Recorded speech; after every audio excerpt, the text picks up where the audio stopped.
Horror games as of late really haven't been putting my hot dog in the bun. Maybe even my peanut butter with my jelly. So I went out and searched for a game that could, and was recommended Visage, a psychological horror game, rated E for everyone. The game starts off with a pretty disturbing intro, but it was a walk in the park compared to what I've seen on Twitter. You see ammo on a table and use it to reload a revolver. As you're reloading, the camera pans up and down, making you able to see that there are 3 other people in the room with you. An adult, a kid, and a child. And they all die. Which will not be shown on video because of monetization reasons. The screen then fades to black and you wake up in some type of black liquid. Maybe ink. It's not really explained. But there is a reference to it later on in the story. And I mean like way later on into the story.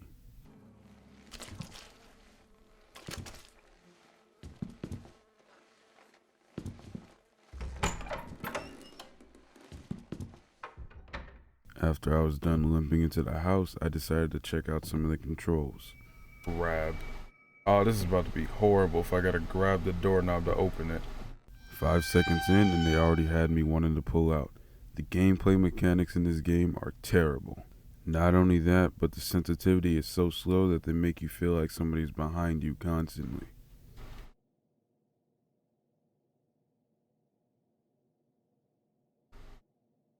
After you walk down the first set of stairs, you get a call from your neighbor, Rose.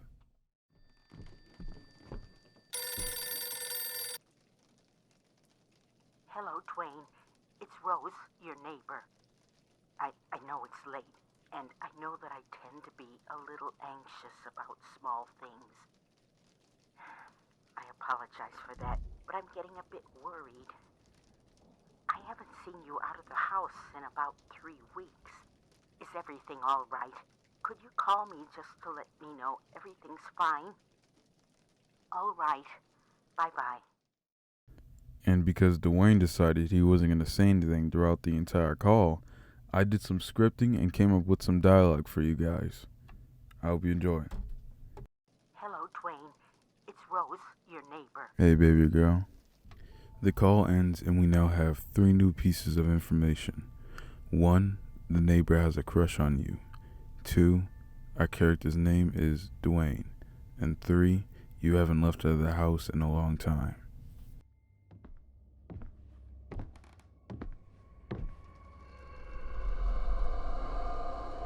In Visage, we're introduced to something called sanity, and if you have any of it left, you best stay away from TikTok. In this game, sanity works as health. Getting spooked by things around the house will increase how scared you are of the dark, until you go insane because the entire house is dark.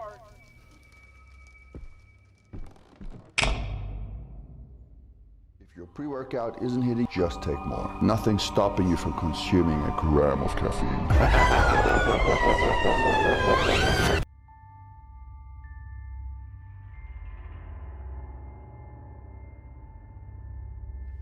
the house is where a majority of the story will take place, so they make sure you keep both cheeks clenched while exploring and looking for supplies. Is every room in this man's house just creepy as hell? Yes, every room in this man's house is creepy as hell. But that's not it, because making you not want to walk forward wasn't enough. When you finally learn you have the ability to turn on lights, they just turn them off. And if you're lucky enough, the power supply of the entire house won't... And if you're lucky, the power supply of the entire house won't turn off with it. Because if it does, good luck. Damn, it's dark. Lighters in this game are pretty scarce, and if you use up the first 2, you might as well quit the game, because Dwayne won't be the only one losing sanity. Oh my god. Ah! Oh my god! Oh my god!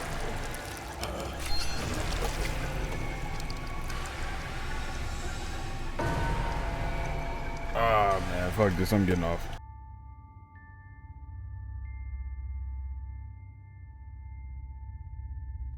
Now, let's go back a couple seconds earlier. This is Dolores. Dolores was the wife of a man named George, and they were raising a baby together. And I say was because she is not alive, but she sure hits like she is. Once Dolores and her husband had moved into the new house, currently occupied by Dwayne, Dolores becomes mentally ill with signs of dementia, bipolar disorder, anxiety, and violent paranoia. Dolores' symptoms are aggravating. Doctors tell me it's become very hard to pinpoint the exact disorder. They tell me she's got symptoms of schizophrenia, bipolar disorder, psychosis, dementia, and more. Damn. What the hell? No way! Remember the guy from the tape earlier? Dolores' symptoms are aggravating. Doctors tell me it's become very hard to pinpoint the exact disorder. Sounds pretty stressed, right? That's because it's George.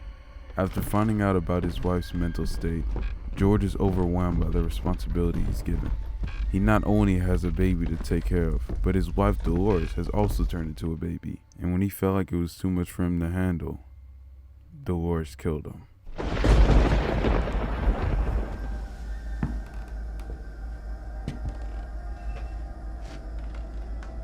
But not unless we kill him first.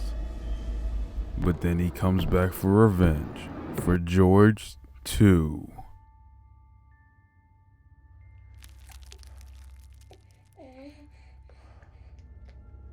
The chapter comes to a conclusion when Dolores enters her bedroom to comfort her baby after committing the murder, and the baby puts her violent response to ease.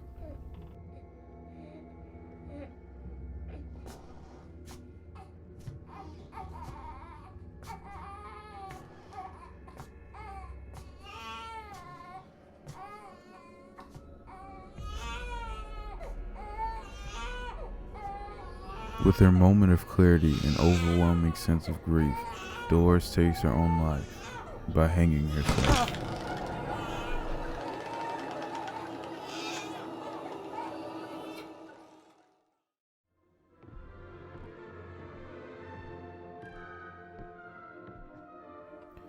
Dolores' chapter is full of puzzles and things so crazy it'll make you feel like you're misplaced in a Doctor Strange movie. If you know what you're doing, this chapter will take 1 or 2 hours to complete. But for a guy like me, it took 5. I ended up losing more sanity than Dwayne did throughout this whole playthrough.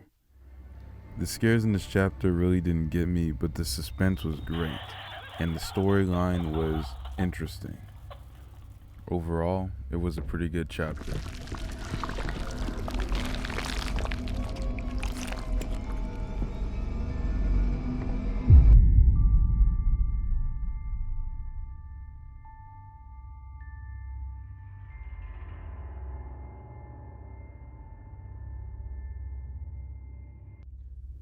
Now, remember that reference I was talking about in the beginning?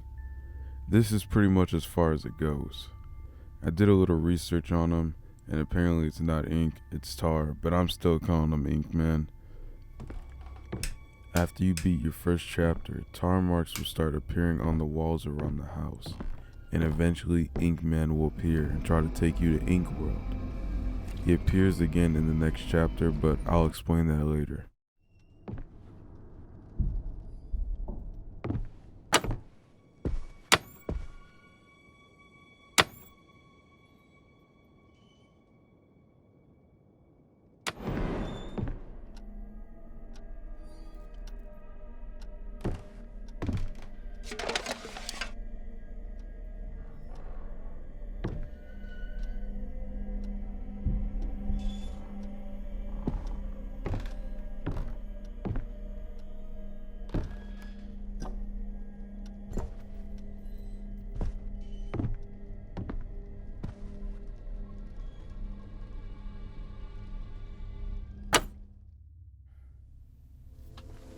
Lucy had a pretty normal childhood, playing with toys and Hot Wheels and everything, drawing and playing hide and seek in her treehouse.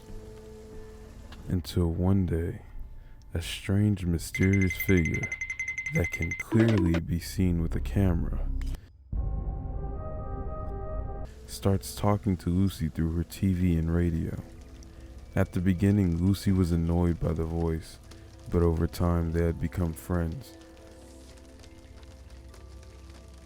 The demon pursued and got closer and closer until he was able to control Lucy.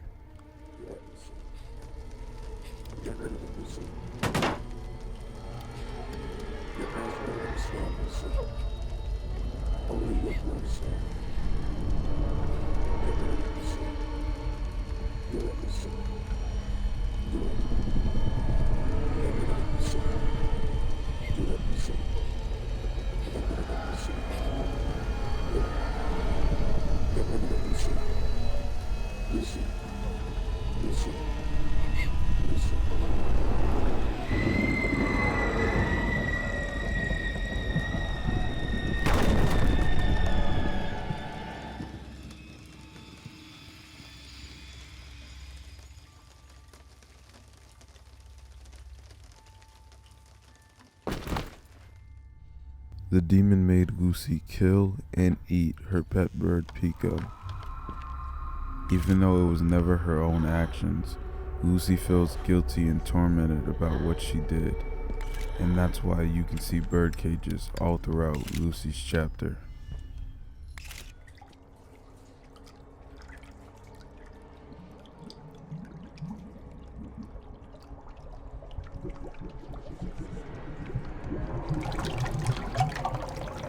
Yo. I don't think we're supposed to take a bath together.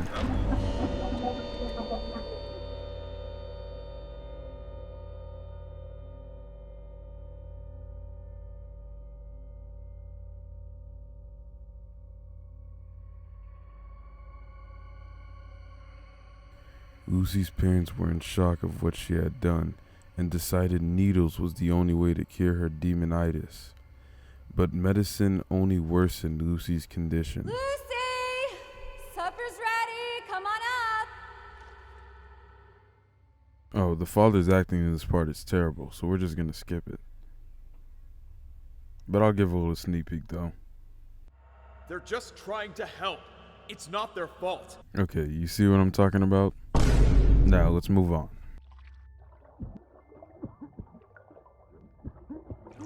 Oh, he's like 11. What? Stranger Things. Stranger Things reference. Actually, age, not. Oh, he's like 11.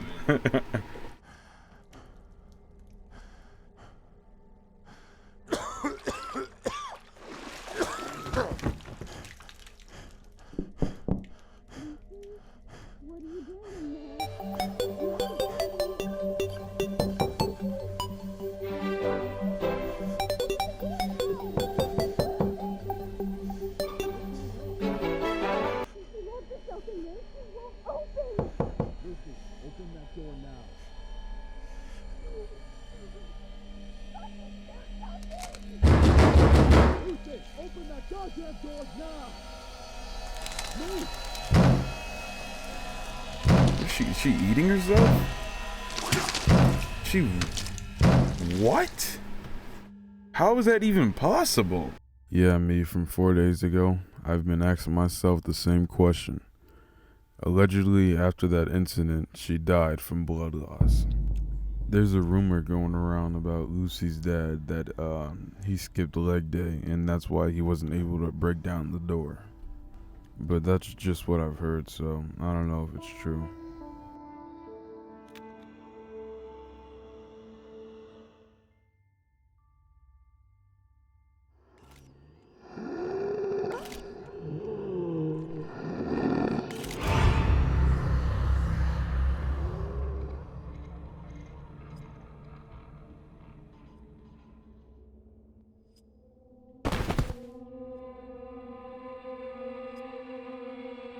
Forget every good thing I said about Dolores' chapter, because this one is so much better. This is one of the chapters that actually got to me. Going from Dolores' chapter straight into this one, you can instantly tell that Lucy's was aiming for more of a horror vibe than a mystery puzzle game. My reaction to some of these jump scares are crazy.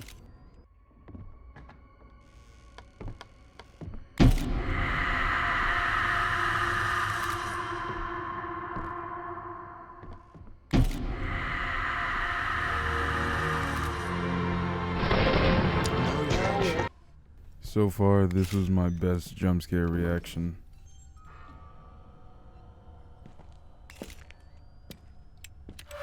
Oh, dang it.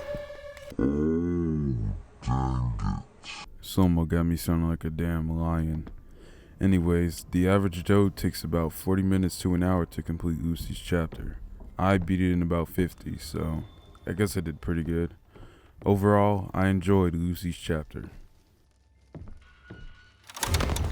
Don't you fucking move, I swear to God! Stop right there!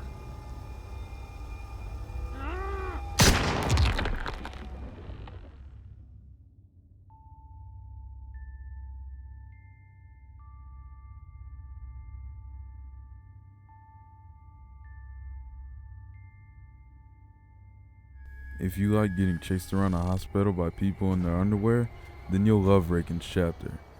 Raken's chapter is the first story that takes place outside of the house. Instead, you'll be placed in a mental asylum. What, you don't like free food? Raken's chapter is a little different than the first two. It's not dealing with dementia or demons, it's the Ink Man. In the beginning, it seems that Raken can see him too. I feel like we're alike, but then again, Raken is mentally insane. And we're fairly sane.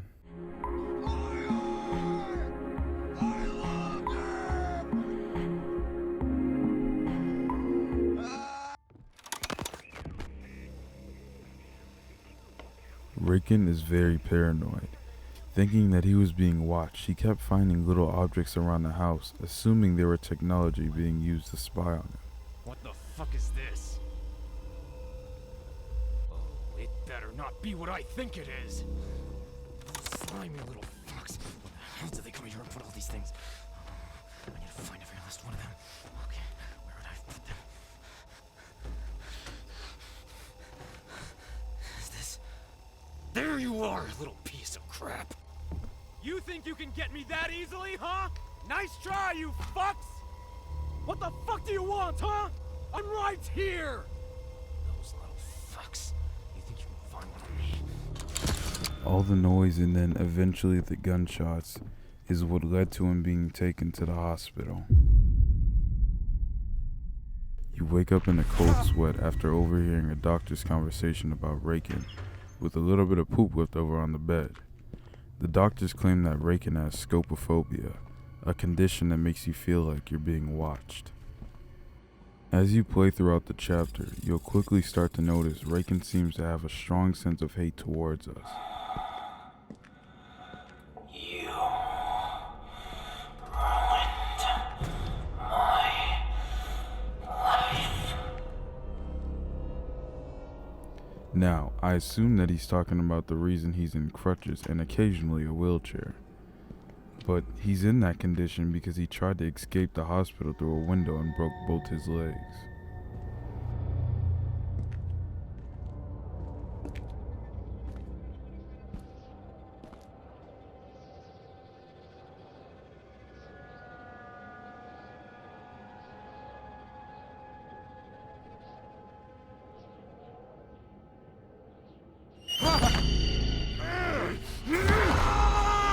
Wait a minute. Did you see that? Me either. So let's go back. Now, take a close look at Raken's face. Does it look familiar? No? Then I'll show you. After finding a couple of keys and walking down a couple of dark hallways, Dwayne will eventually make his way into the bottom floor of the hospital, in which you'll find a recording stating that Raken will be staying there for a while because his state has worsened. Staying here for a while.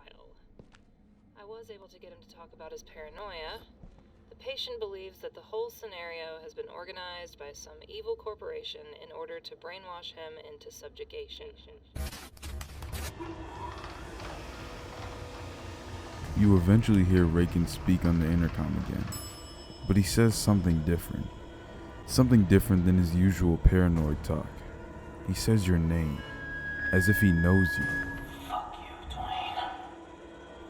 Of course, like usual, Dwayne has no reply. Shortly after this, Raken is seen in a room where he is now in a wheelchair. He sits in silence as he is evaluated and told that because of his improved behavior over the past few months, he'll be ready to go home. So, Raken, right? I'm here with good news. Based on your behavior and recovery in the past few months, you'll be ready to leave and go home. Sounds good, right? There are just a few technicalities that need to be taken care of, but this will just take a couple days. With everything that happened, I'm sure you'll be very happy to leave this place. Well, I'll get back to you soon.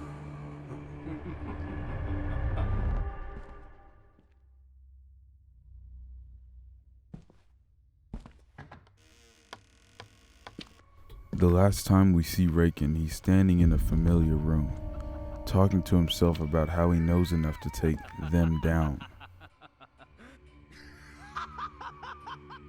I knew it! Oh, they're in big trouble now! With everything I know, I'll definitely take them down! He laughs but then notices a man standing at the door. Raken asks who sent him, and the man slowly closes the door, making Raken get on his stomach and crawl towards it. The screen fades to black with you only being able to hear his screams of agony.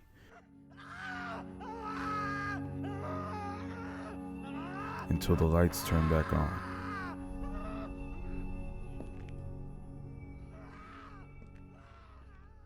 And that concludes Raken's chapter. Raken's chapter is definitely the most questionable one out of the three. The hospital keeps you tense by making you try to get away from those people who can find clothes to put on. And the story is interesting, but it ends and only leaves us with questions. Why does the room Raken's in look so familiar to the one we start the game in? Who was the man at the door? Why do we see the beginning of Raken's story through some type of camera? And does the man standing at the door completely contradict Raken having scopophobia? Really bad cases of Scopophobia. After days of editing, I wish this story was over, but it's not. The game only introduces you to 3 chapters, but there is in fact 4. After each chapter, a tape will be left behind, so you should have 3. But there are 4 more around the house. Collecting all 7 will create Chapter 4, Dwayne Anderson.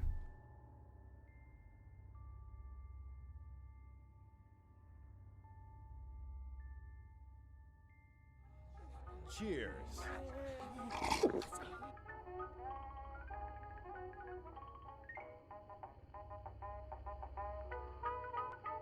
Now, Dwayne, will you fucking tell me who you are?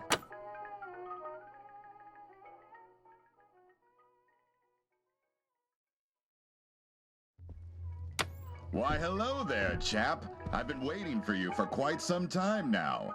You're my friend, aren't you? Care to share a drink with me?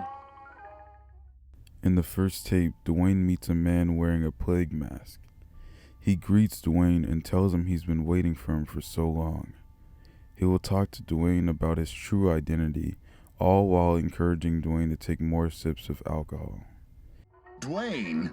But that is nothing but a name, my friend. I'm not asking about a name, I'm asking about who you are. Now, Dwayne, shush a little bit and take a sip. Dwayne talks to him but is not heard by the player, only by the masked man. He tells him about how he's been seeing things, and the masked man makes them appear and tells Dwayne the only way to make them go away is if he keeps drinking. It'll do you real good. I would advise you to take that drink now, my friend. After a few more sips, a piece of the mask will appear.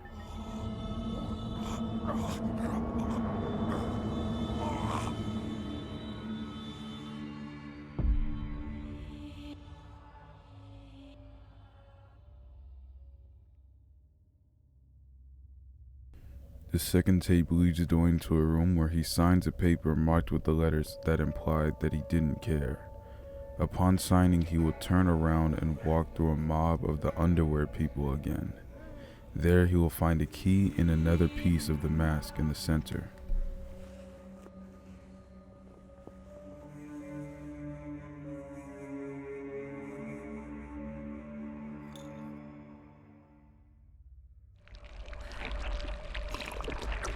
Why aren't you like that? Talk to me. You used to be so good to us.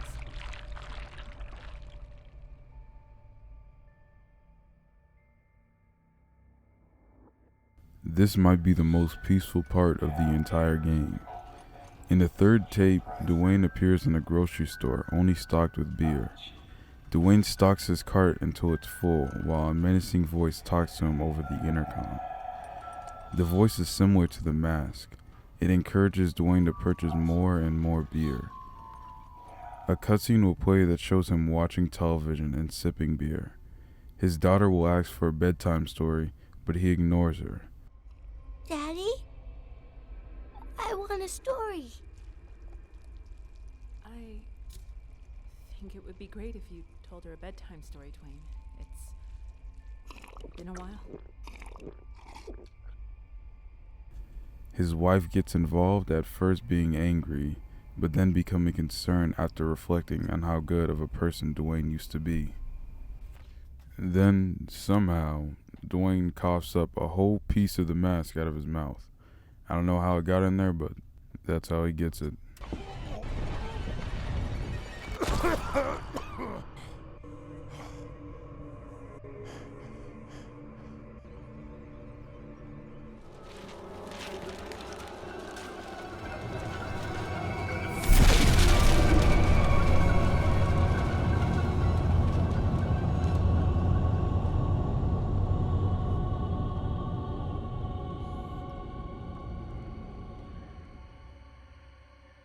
The fourth tape leads Dwayne into what seems to be an otherworldly pocket dimension.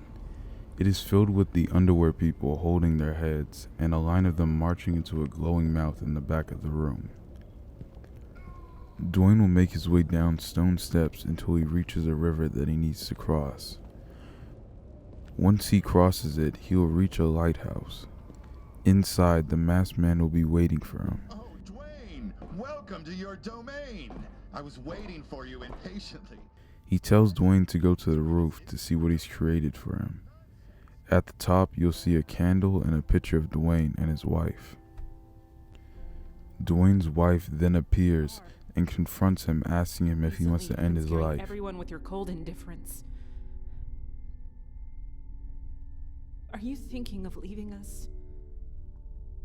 What do you want to run from so bad that you drug yourself every day? Do you want to die, Dwayne?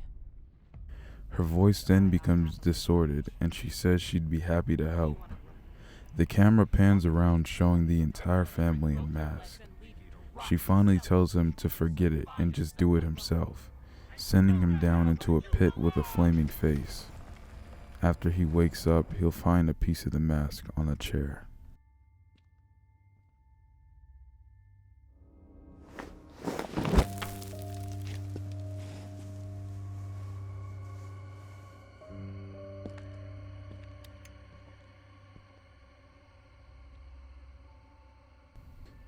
In the fifth tape, Dwayne opens the cellar door in the basement of his house.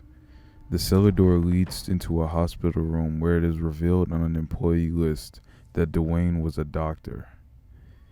The room starts to fill with gas and you escape using an axe. Once you make it back to the garage, it will now be filled with Inkman's footprints that lead to another piece of the mask.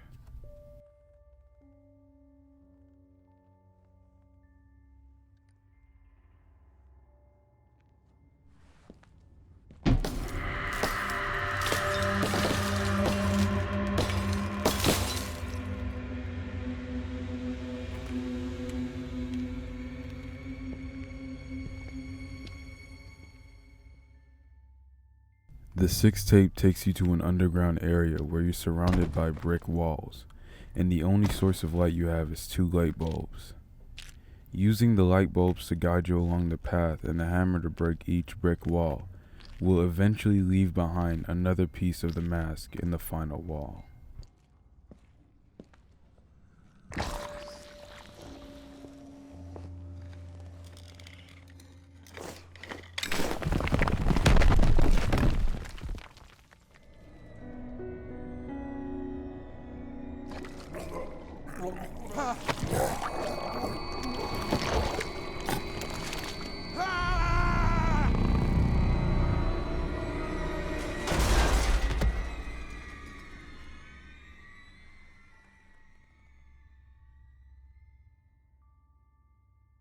The seventh tape will take you to a giant factory-like facility where the Inkman will chase you around in. After you escape the Inkman, you'll find a room with a locker that has tar all over the outside. Opening it will reveal a keycard belonging to Lewis Taylor.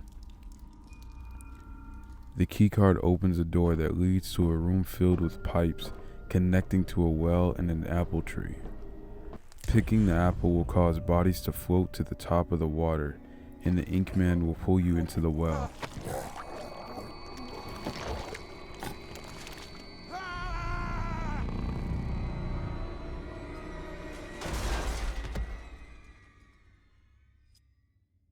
You wake up in a water heater with the last piece of the mask inside.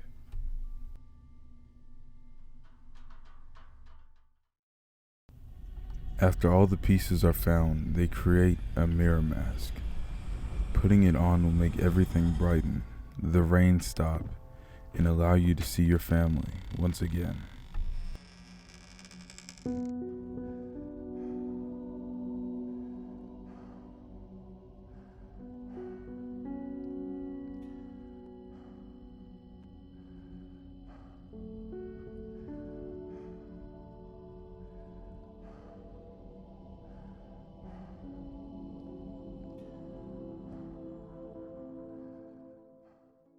Now don't think this is the end. There's still multiple endings and more questions that need answers. Why does Raken and Dolores know our name? What does Dwayne feel so guilty about that made him start drinking alcohol and eventually led to him killing his family? Why is every clock in the house stopped at 3:33? How come we only see Dwayne's body at the beginning and the end of the game? And who the hell is Dwayne Anderson? Copyright strikes.